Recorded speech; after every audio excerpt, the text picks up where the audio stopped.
ദൈവത്തിനു സ്തുതി. 2025 ഒക്ടോബർ മാസം 9 സിറോ മലബാർ സഭയുടെ ആരാധനാ കലണ്ടർ അനുസരിച്ച് ഇന്ന് ഏലിയാ ശ്ലീവാമൂശക്കാലം മൂശെ 1 വാഴം.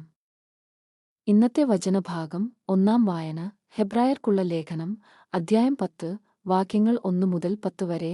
നിയമം വരാനിരിക്കുന്ന നന്മകളുടെ നിഴൽ. നിയമം വരാനിരിക്കുന്ന നന്മകളുടെ നിഴൽ മാത്രമാണ്, അവയുടെ തനിരൂപമല്ല.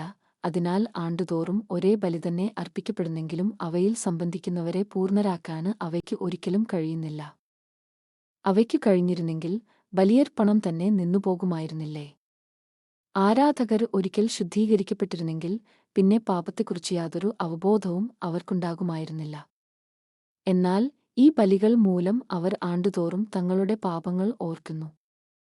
കാരണം കാളകളുടെയും കോലാടുകളുടെയും രക്തത്തിനു പാപങ്ങൾ നീക്കിക്കളയാൻ സാധിക്കുകയില്ല. ഇതിനാൽ അവൻ ലോകത്തിലേക്കു പ്രവേശിച്ചപ്പോൾ ഇങ്ങനെ അരുളിച്ചെയ്തു: ബലികളും കാഴ്ചകളും അവിടുന്ന് ആഗ്രഹിച്ചില്ല, എന്നാൽ അവിടുന്ന് എനിക്കൊരു ശരീരം സജ്ജമാക്കിയിരിക്കുന്നു. ദഹനബലികളിലും പാപപരിഹാരബലികളിലും അവിടുന്ന് സംപ്രീതനായില്ല. അപ്പോൾ പുസ്തകത്തിന്റെ ആരംഭത്തിൽ എന്നെക്കുറിച്ച് എഴുതിയിരിക്കുന്നതുപോലെ ഞാൻ പറഞ്ഞു: ദൈവമേ, അവിടുത്തെ ഇഷ്ടം നിറവേറ്റാന് ഇതാ ഞാൻ വന്നിരിക്കുന്നു.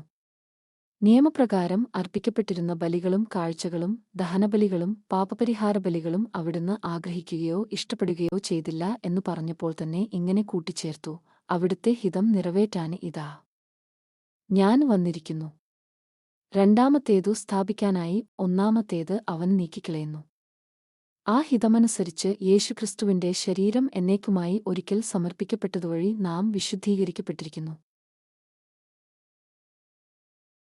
വിശുദ്ധ ലൂക്ക അറിയിച്ച നമ്മുടെ കർത്താവീശോ മിശിഹായുടെ പരിശുദ്ധ സുവിശേഷം. അദ്ധ്യായം 9 വാക്യങ്ങൾ 28 മുതൽ 36 വരെ. അവർ അവന്റെ മഹത്വം ദർശിച്ചു. അവൻ ഇതു പറഞ്ഞിട്ട് ഏകദേശം 8 ദിവസങ്ങൾ കഴിഞ്ഞ് പത്രോസ്, യോഹന്നാൻ, യാക്കോബ് എന്നിവരെ കൂട്ടിക്കൊണ്ടു പ്രാർത്ഥിക്കാൻ മലയിലേക്കു കയറിപ്പോയി. പ്രാർത്ഥിച്ചുകൊണ്ടിരിക്കുമ്പോൾ അവന്റെ മുഖഭാവം മാറി, വസ്ത്രം വെണ്മയോടെ ശോഭിച്ചു. അപ്പോൾ 2 പേർ, മോശയും ഏലിയായും, അവനോട് സംസാരിച്ചുകൊണ്ടിരുന്നു. അവർ മഹത്വത്തോടെ കാണപ്പെട്ടു. അടുത്തുതന്നെ ജെറുസലേമിൽ പൂർത്തിയാകേണ്ട അവന്റെ കടന്നുപോകലിനെക്കുറിച്ചാണ് അവർ സംസാരിച്ചത്.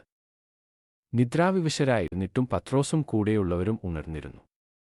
അവർ അവന്റെ മഹത്വം ദർശിച്ചു, അവനോടുകൂടെ നിന്ന ഇരുവരെയും കണ്ടു. അവർ പിരിഞ്ഞുപോകുമ്പോൾ പത്രോസ് യേശുവിനോട് പറഞ്ഞു: ഗുരോ, നാം ഇവിടെ ആയിരിക്കുന്നതു നല്ലതാണ്. ഞങ്ങൾ 3 കൂടാരങ്ങൾ ഉണ്ടാക്കാം. ഒന്ന് നിനക്ക്, ഒന്ന് മോശയ്ക്ക്, ഒന്ന് ഏലിയായ്ക്ക്. താൻ എന്താണു പറയുന്നതെന്ന് അവനു തന്നെ നിശ്ചയമില്ലായിരുന്നു.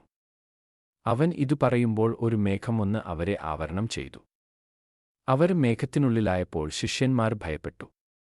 അപ്പോൾ മേഘത്തിൽ നിന്ന് ഒരു സ്വരം കേട്ടു: ഇവൻ എന്റെ പുത്രൻ, എന്റെ തെരഞ്ഞെടുക്കപ്പെട്ടവൻ, ഇവന്റെ വാക്കു ശ്രവിക്കുവിൻ. സ്വരം നിലച്ചപ്പോൾ യേശു മാത്രം കാണപ്പെട്ടു. ശിഷ്യന്മാർ മൗനം അവലംബിച്ചു. തങ്ങൾ കണ്ടതൊന്നും ആ ദിവസങ്ങളിൽ അവർ ആരോടും പറഞ്ഞില്ല. ദൈവവചനമാണ് നമ്മൾ ശ്രവിച്ചത്. നമ്മുടെ കർത്താവായ മിശിഹായ്ക്ക് സ്തുതി.